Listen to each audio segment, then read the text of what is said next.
New, new, new, everything new, new, new, new. I'm ready to go, ready for more. He makes all things new. Waymaker, miracle worker. Even when I don't see it, you working. Even when I don't feel it, you working. You are good. Hallelujah. You are good. Hi everybody, welcome back to Level Uploading, Fight Feelings, Face Facts with yours truly, Shay. Guys, I told you I would be back with my moving testimony, so that is what we're going to start off doing today. Now, please bear with me because this is a story. It's a real story, so it's going to be broken down into parts.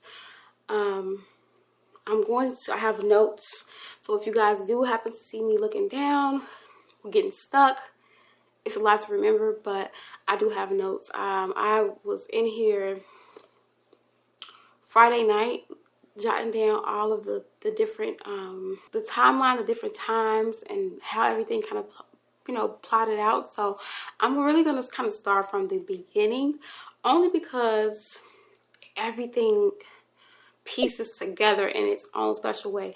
And it's so funny because it's like, although of course me moving has happened already, it's still just all working together. God's good all the time. Okay, so let's get started. I hope you guys are having a good weekend. I hope you guys are having a good day, night, evening, whenever you're watching. Just want to make sure that you guys are in good spirits, because I definitely am. God has just been showing out for me, and he continues to do so. I got stuff that I need to tell y'all about now, but right now we're just going to focus on back then. So here we go. Okay, so backstory. When I was 16, I have family that lives in Tennessee. I'm from Chicago, Illinois. I have family that lives in Tennessee, and we used to be a lot closer than we are now, because people got grown. People, matriarchs of families passed. You know how that can sometimes go. But there was times where we used to have a whole bunch of like family outings and family reunions and things like that. So I can remember one particular family reunion where because sometimes, okay, I'm sorry y'all, bear with me, because storytelling is not necessarily my forte, because guess what? My brain be going a mile a minute. I'll go off into a whole other story. So, oh Lord, I forgot. Sometimes they would come to Chicago, which of course to us was like boring. It's a vacation for them, but we're just in Chicago. And then other times we would go out there to them, which was like, yay, because we're on vacation. We get to travel, we get to go somewhere else, better weather, different scenery. We get to run around like crazy kids and all that. So there was this one particular summer, and we went to Memphis for a family reunion. And I think I was about 16, I want to say. And it was just, I don't know. I really cannot even describe it or explain it, because it's not a tangible, real life thing as far as how I felt. But when I was in Tennessee, I just was like, oh my God, I like this.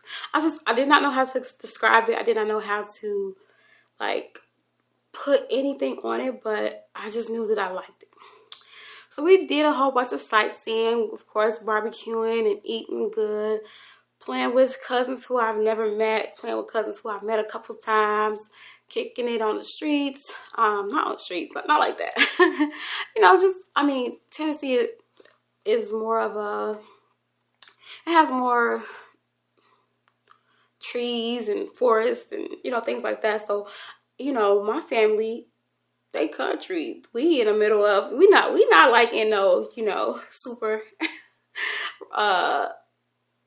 city type of place. When we go down south, we're always like literally down south. Like we're in the thick of the country, which we used to love as Chicago kids who are around big buildings and, you know, loud noise and close houses and all that stuff. It was always fun for us to go to see our kinfolk, you know, in the South. So we were doing sightseeing, things like that. We went to go see what's the hotel? Let me look it up, because y'all know I don't like to be misinformed. It's the Loretta. I think it's the Loretta. Yes, it's the Lorraine. Lorraine. So we went to the Lorraine Hotel, you know, and then later on that night we wound up going to Beale Street. It was something about Beale Street, and I cannot compare it to anything other than, you know, like New Orleans. Like, Beale Street was such a vibe. Like, it put you in a mind of like a smaller version of Bourbon Street in you know, New Orleans, New Orleans, Louisiana, however you want to say it. And so I was 16, but it was just beautiful. People were getting along. No one was fighting. No one was arguing.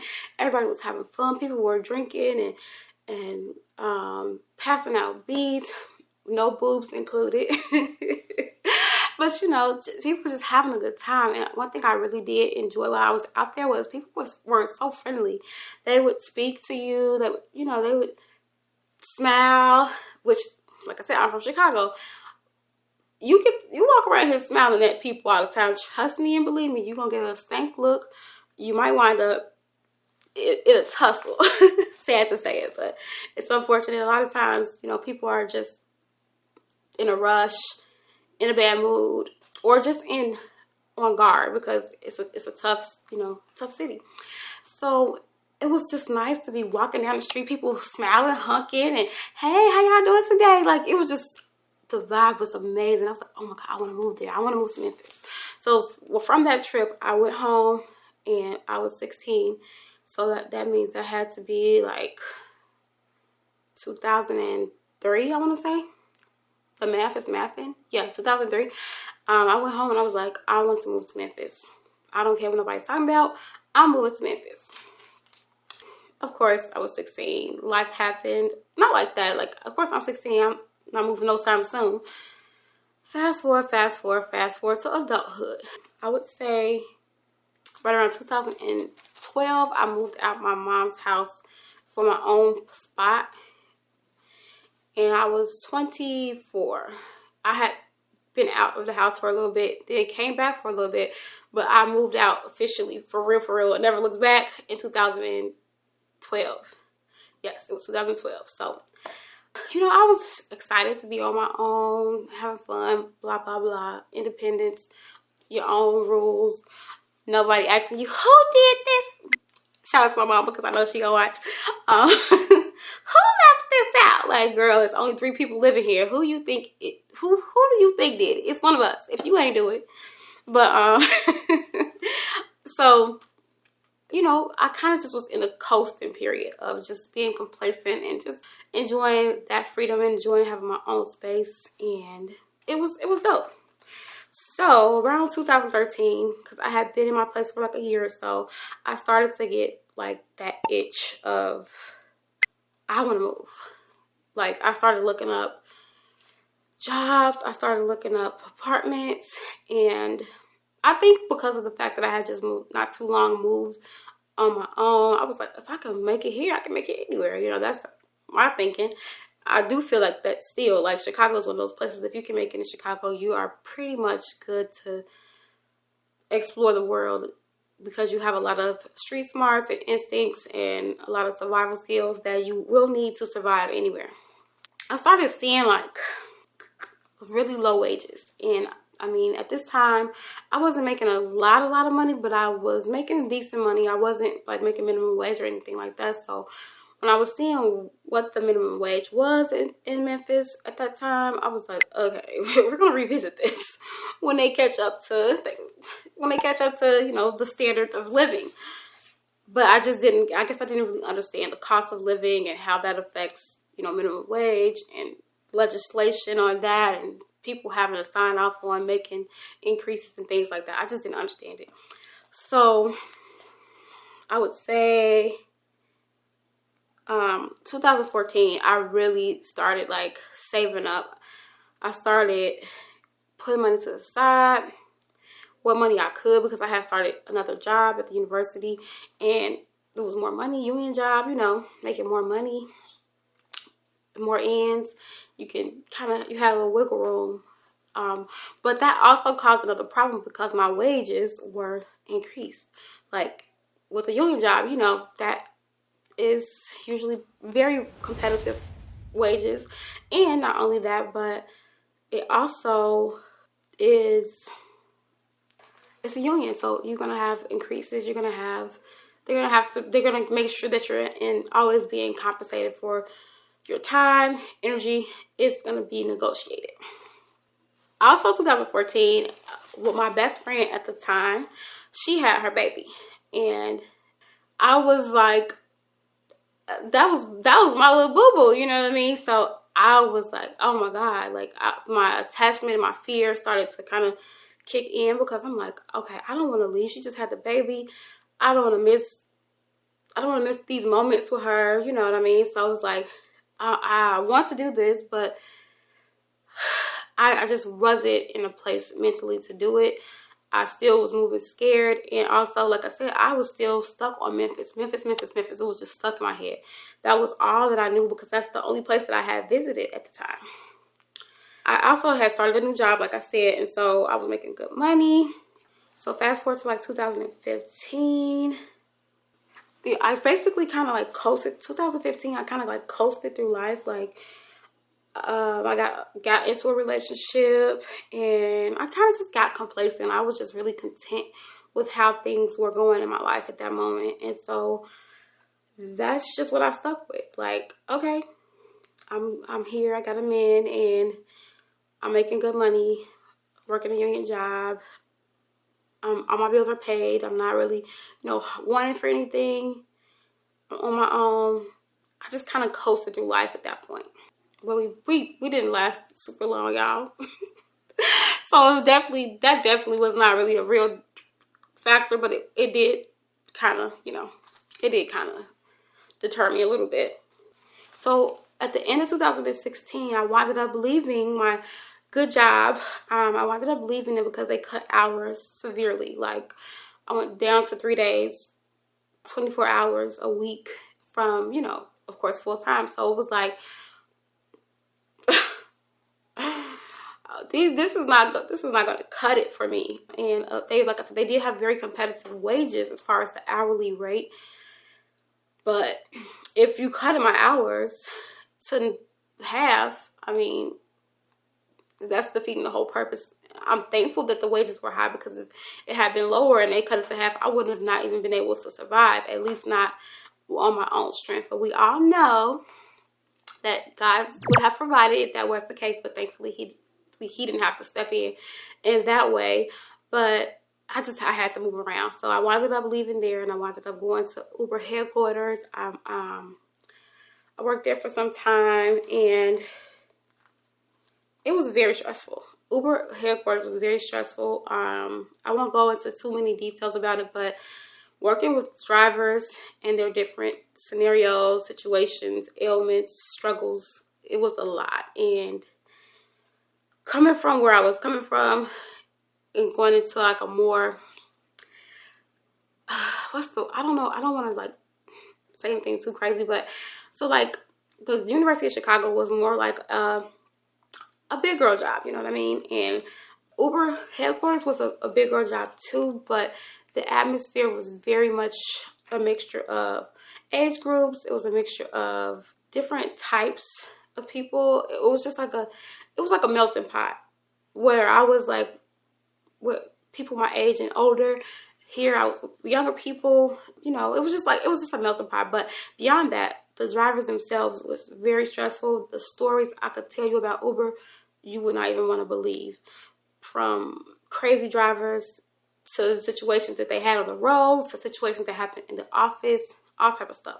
But anyway, so I actually wound up you know, I worked there for quite some time. Well, not that long. I worked there for like a year and some change before a guy delivered me from that, because he do not be playing about me, y'all. I promise you. When I start stressing too much, and it's not like the regular type of stress, like, you know, okay, let's go and get out of there. So I started a relationship again. Started a new relationship that was kind of serious, a lot more serious than the previous one, and that relationship was pretty dope. I really enjoyed it. It kind of kept me in a place where it kept me in a good place. Don't get me wrong, like, it definitely kept me in a good place, but it kept me complacent because I was very serious, and I was, you know, in love and enthralled, and we were locked in. At least I thought, you know, you know how that goes. And so I wasn't thinking about leaving because he wasn't thinking about leaving. So it's like, unfortunately, I had the mindset of kind of just following the lead of what someone else wanted to do and kind of letting them dictate how my life was going to be moving. But honestly, I don't think I was ready to leave yet. There was a lot more that I needed to experience, and I was still living at my first place. I stayed there for 6 years, y'all. I'm talking, when I say complacent, I was complacent, stagnant. I was still moving up my career and stuff like that, but when it came to like anything inconveniencing me, anything that's going to stress me out, I just didn't want to deal with it. So I was like, I'm just going to renew my lease. I'm just going to renew my lease. Renew it again, renew it again, renew it again.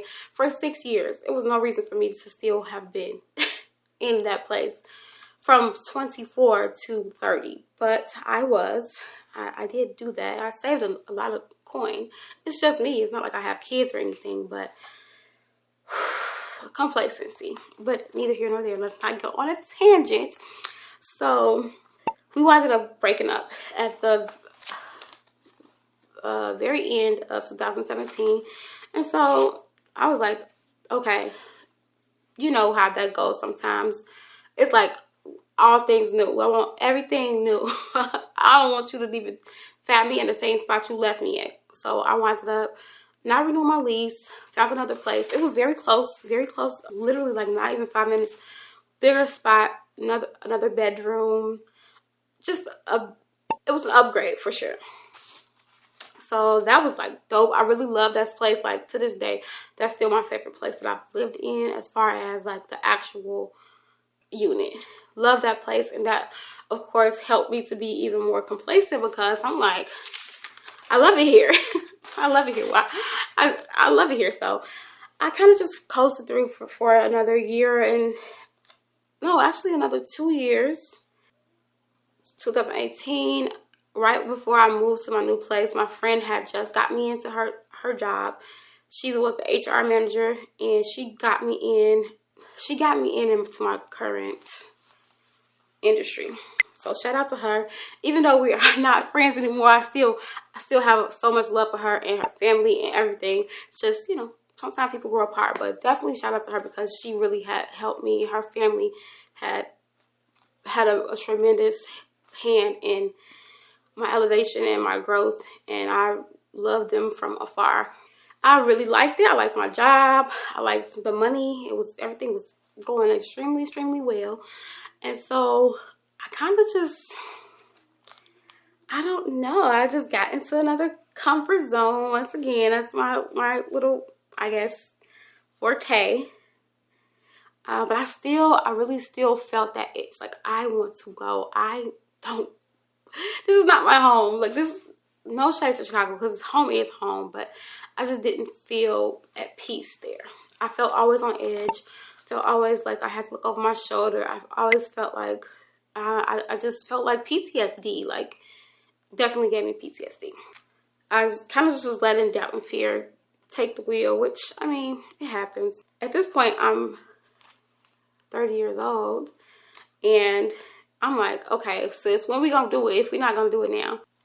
Some of the people who I used to work at Uber with, I had gotten close with, so I had started developing friendships with them, and I had a community. Like, you know, we were very much locked in as far as, you know, always hanging out and outings, and it was like a little small community of people around my age, younger and a little older, that we just had a good time. So that also helped me to just kind of be a little bit lax when it came to what my heart was really telling me to do. In 2019, baby, I did not know 2020 was gonna be what it was, but 2019 was definitely the prerequisite. I went through so much mess in 2019. My rent increased. I had my pulmonary embolism, my first blood clots situation, where I was hospitalized and put in the ICU for about 3 days. I stayed in the hospital for 5 days, but was in the ICU for 3 days. The result of the blood clot gave me limited mobility with my legs, so I was walking around limping for a lot of the time. I came out to my car being smashed up in the middle of the street from a hit and run. A drunk driver, I'm assuming. I don't even know if it was a drunk driver or not, but it also had tickets on it. Like, it was just like back to back. I'm like, Lord, what is happening, Lord? This is like back to back stuff. And like, I'm only naming a couple things, but like literally it was a lot of stuff happening. And so then on top of that, y'all, I get laid off. God was like, you are getting out of here. He was literally kicking me out of the city. So I got laid off. My friend kind of gave me a little heads up or whatever. And my manager and her were really cool. I was really cool with my manager. And we had our little moment. And I packed up my stuff I had and just kept it moving. And I was like, okay. This is a perfect opportunity for me to start getting serious about moving. So I started saving and doing things like that. So for this part, I think I'm going to cut it off right here. I will come back just to discuss what happened after I was laid off. I didn't leave immediately after that. It's just a spoiler alert. But I got laid off, I want to say, in September of 2019. And so I think that's a good place to leave off at. And I hope that this is at least a little bit informative. I know I didn't really get to the meat of it, but I wanted to give you guys the pre-story before I get into the real tornado whirlwind that happened when I really was serious about getting up out of there. So I hope you guys have an amazing evening, and I hope you enjoyed. I hope you are looking forward to part 2 of the rest of this story, and I hope you guys have an amazing one. Bye.